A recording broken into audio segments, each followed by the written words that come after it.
सो दोस्तों अज गल करते हैं आपां हुंडई i20 2012 का मॉडल आ। सो दिक्कत है गड्डी दे विच कि स्टार्टिंग ट्रबल नूं लैके काफ़ी ज़्यादा इशू आ। स्टार्ट हो जाती है गड्डी, फिर एक्सीलेटर नहीं फड़दी, बंद हो जाती है। थोड़ी बहुती ओवर हीटिंग नूं लैके भी समस्या हैगी है गड्डी दे विच। ते यह समस्या कस्टमर ने पहला भी किते गड्डी जिहड़ी दिखाई हुई है, बट काफ़ी 8 तो 10 दिन लगाते, लेकिन प्रॉब्लम का कोई हल नहीं होया। सो राती गड्डी चलते चलते अपने शॉप के बाहर बंद हो गई सी, उत्थों लियांदी तो हुण चैकअप करते पे था। सो डायग्नोस करते हैं, पहला सिस्टम में देखते हैं कि की फॉल्ट कोड आ रहा, ਉਹਦੇ अकॉर्डिंग ही ਜਿਹੜਾ फॉल्ट आएगा ਉਹਦੇ अकॉर्डिंग ही ਆਪਾਂ ਇਹਨੂੰ रिपेयर करांगे। सो देखते हैं की समस्या निकलती है। और एक चीज़ होर है ਇਹਦੇ ਵਿੱਚ कि माल फंक्शन की ਜਿਹੜੀ लाइट आ, माल फंक्शन की लाइट कंटिन्यू ब्लिंक कर रही है, कंटिन्यू ब्लिंक कर रही है। इसका मतलब कि काफ़ी ज़्यादा जोड़ा कोई मेजर काम कह सकते हैं, या काफ़ी ज़्यादा कोई शॉर्ट सर्किट है जिसके कारण ब्लिंक कर रही है। नहीं तो अदरवाइज नॉर्मली जो कोई फॉल्ट होए तो लाइट ब्लिंक नहीं करती होंगी, कंटिन्यू ग्लोइंग करेगी, चलेगी, बट ये झमक्के मार रही है बार बार। सो बने रहो वीडियो ना। पहला तो माल फंक्शन की लाइट आ नहीं सी रही, वो चक्कर के विच आपां मीटर खोलिया कि हो सकता किसी ने बंद ना की होए अंदरों, तो मीटर खोल के तो देखा वो ठीक है, सिस्टम कोई बंद बुंद नहीं की हैगी, कोई पेपर के नाल जां कह लो टेप नाल। बाद विच एक बारी क्रैंकिंग हुई है गड्डी, उस तो बाद क्रैंकिंग नहीं लै रही, छड्ड के सैल्फ वज रहा जिहड़ा, ते ये लाइट जिहड़ी है कंटिन्यू ब्लिंक कर रही है। ठीक है जी।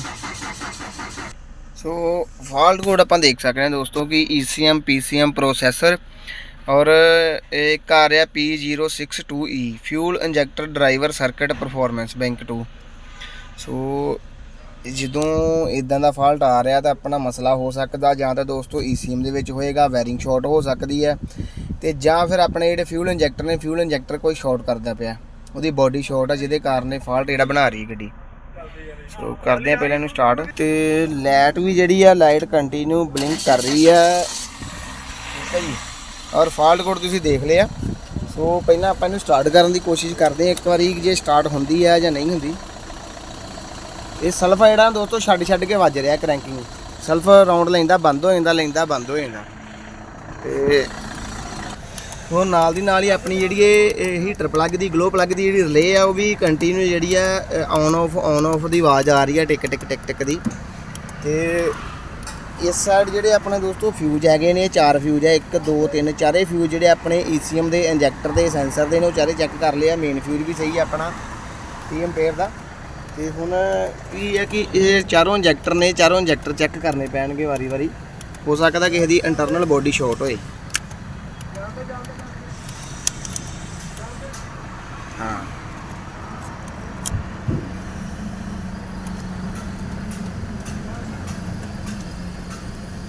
ਇਹ ਜਦੋਂ ਹੀ ਆਪਾਂ 2 ਨੰਬਰ ਦੀ ਦੋਸਤੋ ਸ਼ੌਕਟ ਉਤਾਰੀ ਹੈ, ਤੇ ਨਾਲ ਹੀ ਜਿਹੜੀ ਆਪਣੀ ਰਿਲੇ ਆ ਉਹ ਟਕ ਕਰਨਾ ਜਿਹੜੀ ਬੰਦ ਹੋ ਗਈ ਹੈ।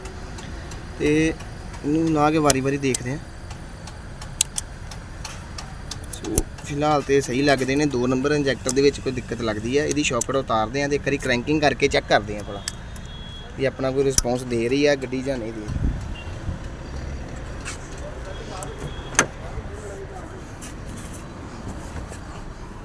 हाँ देख सकते हो कि जी अपनी लाइट आ, लाइट भी नाल ही स्टेबल हो गई जो आप शॉकट उतारी है इंजैक्टर की। इग्निशन ऑन ऑफ लाइटां भी आ रही हुण। सो गड्डी स्टार्ट दोस्तों की हुई है, हुण लाइट भी एक जगह अपनी स्टेबल आ, ब्लिंक नहीं करती पई। ओके, तो एक्सीलेटर जो आप देने तो समूथली एक्सीलेटर लै रही है, बट थोड़ा मिसिंग करेगी क्योंकि 2 नंबर सिलेंडर वर्किंग च नहीं ना हैगा, काम नहीं कर रहा 2 नंबर सिलेंडर। तो इधरों आप इंजैक्टर का एक बारी जो डेटा कढ़ लें लाइव। तो ये आप वापसी उतारी हुई सी रिटर्न पैप, फिलहाल इन्हू ला दें डीजल जो लीक कर रहा। तो आप की करते हैं कि हूँ जिमें कि देख सकते हैं दोस्तों, आप 2 नंबर का जोड़ा ये शॉकट उतारी हुई है, तो इनू एक बार ला के चैक करते हैं कि कोई देख सकते हैं नाल दी नाल इंजन जो मिसफायर कर लग गया। जो इनू उतार दें इंजन का साउंड भी चेंज हो जाता है, और मिसफायर जो करना वो भी हट जाता काफ़ी हद तक, क्योंकि जो उतारिया होया थोड़ा बहुता तो करेगा, क्योंकि 2 नंबर सिलेंडर अपना वर्किंग च नहीं है बंद पाया। लेकिन जो इनू लगाने अपना तो बहुत ज़्यादा हिंटिंग वज जाती इंजन की, ध्यान ना देखियो।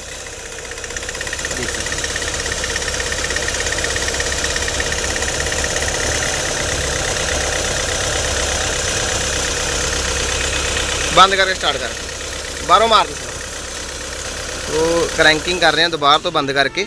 ਕਰੋ ਕਰੋ ਵਧੀਆ ਸਮੂਥਲੀ ਜਿਹੜੀ ਹੈ ਸਟਾਰਟ ਹੋ ਰਹੀ ਹੈ। ਥੋੜੀ ਬਹੁਤੀ ਹਿਲਣੀ ਹੈ। ਹੁਣ ਜਦੋਂ ਲਗਾ ਦਾਂਗੇ ਆਪਾਂ ਇੱਕ ਦੁਬਾਰਾ ਤੋਂ ਫਿਰ ਦੇਖਦੇ ਹਾਂ। ਜਦੋਂ ਫਿੱਟ ਕਰ ਦਾਂਗੇ ਨਾਲ ਦੀ ਨਾਲ ਹੀ ਜਿਹੜਾ ਇਹ ਵਾਈਬ੍ਰੇਟ ਕਰਨਾ ਸ਼ੁਰੂ ਕਰ ਦੇਗਾ ਇੰਜਨ।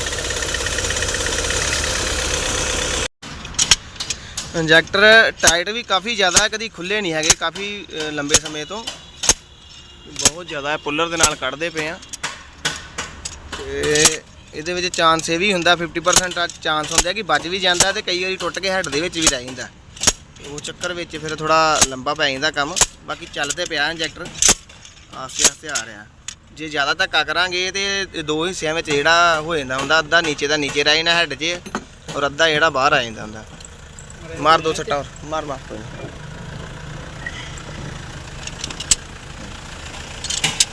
ਚੱਲ ਆ ਗਿਆ ਆ ਗਿਆ।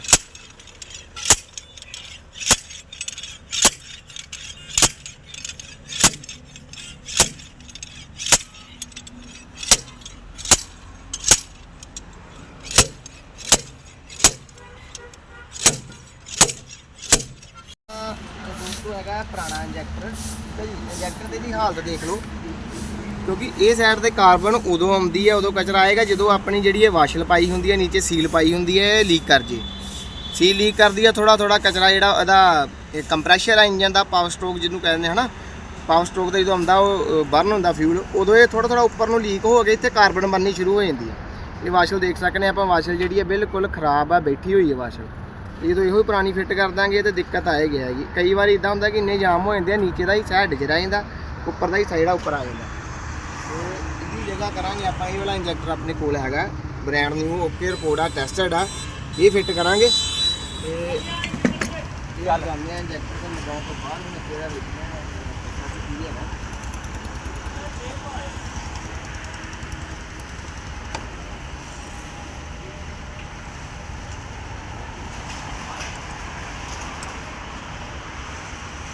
ਡੈਲਫੀ ਦੇ ਇੰਜੈਕਟਰ ਨੇ ਇਹਨਾਂ ਨੂੰ ਜੇ ਫਿੱਟ ਕਰਨਾ ਜਾਂ ਫਿਟਿੰਗ ਦੇ ਦੌਰਾਨ ਪੂਰਾ ਧਿਆਨ ਰੱਖਣਾ ਪੈਂਦਾ ਕਿ ਉਹ ਹਲਕਾ ਫੁਲਕਾ ਕਚਰਾ ਵੀ ਜਿਹੜਾ ਹਵਾ ਦੇ ਵਿੱਚ ਵੀ ਹੁੰਦਾ, ਇਹਦੇ 'ਚ ਵੀ ਕਚਰਾ ਅਗਰ ਉਹ ਵੀ ਨੋਜ਼ਲ ਪੈਪ 'ਤੇ ਆ ਗਿਆ ਤਾਂ ਇਹਨੂੰ ਨਾਲ ਹੀ ਸਟੱਕ ਕਰ ਦੇਗਾ। ਉੱਪਰ ਸਟੱਕ ਹੋ ਗਿਆ ਤੇ ਬਾਅਦ ਵਿੱਚ ਬੈਗ ਲੀਕ ਹੋ ਜਾਂਦਾ ਤੇ ਫਿਰ ਉਹ ਲੰਬਾ ਚੱਕਰ ਆ। ਇਸ ਕਰਕੇ ਜਦੋਂ ਫਿੱਟ ਕਰਨਾ ਇਹਦੇ ਅਡਾਪਟਰ ਦੇ ਉੱਪਰ ਕੋਮਨ ਰੇਲ ਹੈ ਜਿਹੜੀ, ਉਹਨੂੰ ਚੰਗੀ ਤਰ੍ਹਾਂ ਡਸਟ ਕੈਪ ਨਾਲ ਕਵਰ ਕਰ ਲੈਣਾ, ਨਹੀਂ ਤਾਂ ਉਹਨੂੰ ਮਾਰ ਲੈਣਾ ਜਿਹਦੇ ਨਾਲ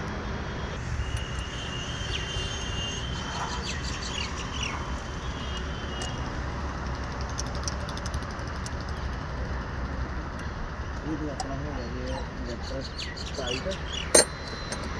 ਹੁਣ ਆਪਾਂ ਨੂੰ ਸ਼ੌਕ ਨੂੰ ਕਰ ਲਿਆ।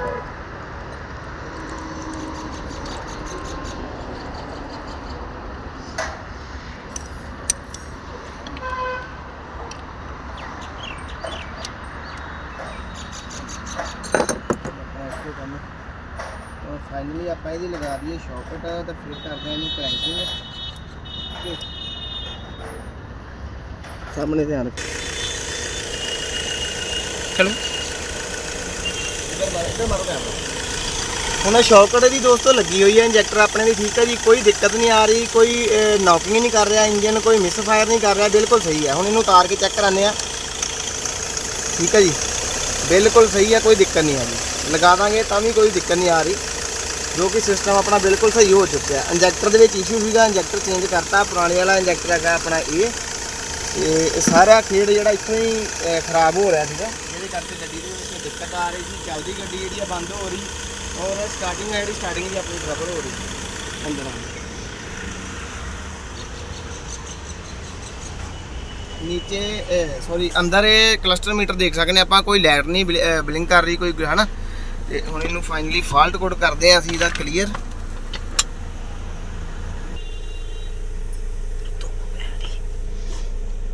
Fuel injector driver circuit performance bank 2। ਠੀਕ ਹੈ ਜੀ, ਉਹ ਹੁਣ ਇਹਨੂੰ ਆਪਾਂ ਕਰ ਦਿੰਦੇ ਆ ਕਲੀਅਰ।